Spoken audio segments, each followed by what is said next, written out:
जीशु ख्रीष्टଙ୍କ जन्म उपलक्षे गरीब असहाय बस्ती बासिंदा को सीनियर फ्रेंड्स एसोसिएशन पक्षर वस्त्र और कंबल बंटन 25 तारिख में बड़ दिन बा जीशु ख्रीष्टଙ୍କ जन्मदिन उत्सव पालन हेबाको थिबा बेले आज Koraput mission compound senior friends association सदस्य मानक द्वारा 600 गरीब असहाय विधवा लोकंकु वस्त्र और कंबल दान कराଯାଇଛି। कोरापुट पौर परिषद अधीनत 14 नंबर वार्ड स्थित मिशन कंपाउंड ठारे एही बंटन कार्य कराଯାଇଛି। सीनियर फ्रेंड्स एसोसिएशन सभापति मनोज खोसलांक अध्यक्षतार आयोजित एक स्वतंत्र कार्यक्रम में मुख्य अतिथि भाव कोरापुट पौराध्यक्ष ललाट रंजन सेठी जोगदी थिबा बेले सम्माननीय अतिथि भाव जयराम कोरापुट परिचालक रेप बिरंची खोसला, सहरपालक रेप उत्तम रथिनायक, टी किरण कुमार, एमपी प्रतिनिधि बाबुला बेनिया, पूर्वतन विधायक रघुराम पडाल, एसडीपीओ श्रावणी नायक, जयराम सेंट्रल पूर्वतन संपादक मनोज याल, जयंत कोचिम, रजनीकांत खोसला, काउंसिलर चंद्रप्रभा याल प्रमुख उपस्थित रही गरीब तथा असहाय बस्ती बासिंदा को शीत वस्त्र और साड़ी बंटन करिसेंति। कार्यक्रम में उपस्थित समस्त सदस्य मानक पई भोजन आयोजन कराଯାଇଥିଲା।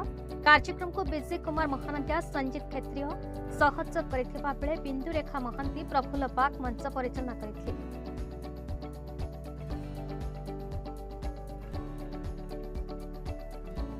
ख्रीष्ट जन्म पर्वर समस्त शुभेच्छा और शुभकामना जणाइबी। तत्सहित नूतन वर्षर शुभेच्छा भी जनाऊँगी। आज senior friends mission compound Koraput ख्रीष्ट जन्म पर्वर सेलिब्रेशन आरंभ कला। आज जो दुखी दरिद्र असहाय लोक मान खाद्य सहित वस्त्र बंटन करा जाउछि।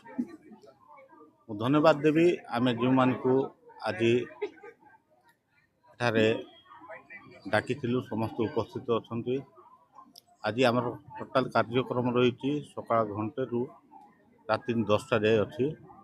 तेणु मु अनुरोध करी आपण मान समस्ते राति 10टा जाए रही ये कार्यक्रम को ये कर 600 जन को वस्त्र बंटन करा तापर जदि जहाँ भी निडी अच्छा से आसले भी से कोरापुट सुरेंद्र खोसलांक रिपोर्ट बीई न्यूज ओडिशा।